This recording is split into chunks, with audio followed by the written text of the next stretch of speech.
3 की, भाग 3 के अंतर्गत हमारे मौलिक अधिकार है। क्या मौलिक अधिकार है? मौलिक अधिकार हमारे 6 है। ठीक है, कौन कौन से 6?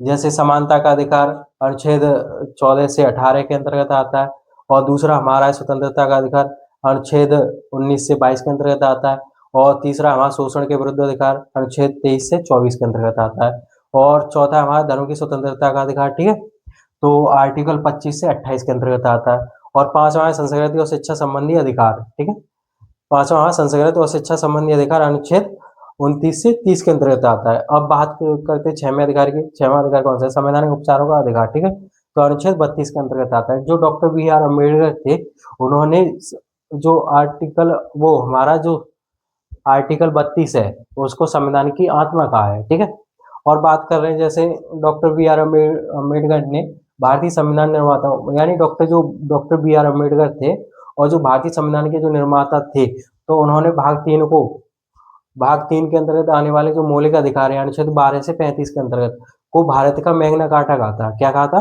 मैग्ना कार्टा कहा था। ठीक है, मैग्ना कार्टा का अर्थ क्या होता है कि मैग्ना कार्टा का अर्थ होता है कानून से ऊपर, कानून सबसे ऊपर है, यानी मैग्ना कार्टा का अर्थ होता है कानून सबसे ऊपर है। ठीक है, और कोई भी व्यक्ति या राजा हो या सरकार हो, तो कानून से बड़ा नहीं हो सकता है। मैग्ना कार्टा का अर्थ ये है कि कानून सबसे बड़ा है, कानून सबसे ऊपर है या सबसे बड़ा है, लेकिन कोई भी व्यक्ति, राजा हो या सरकार हो, कानून से बड़ा नहीं हो सकता है। ठीक है, तो इसलिए मैग्ना कार्टा कहा गया था इसे।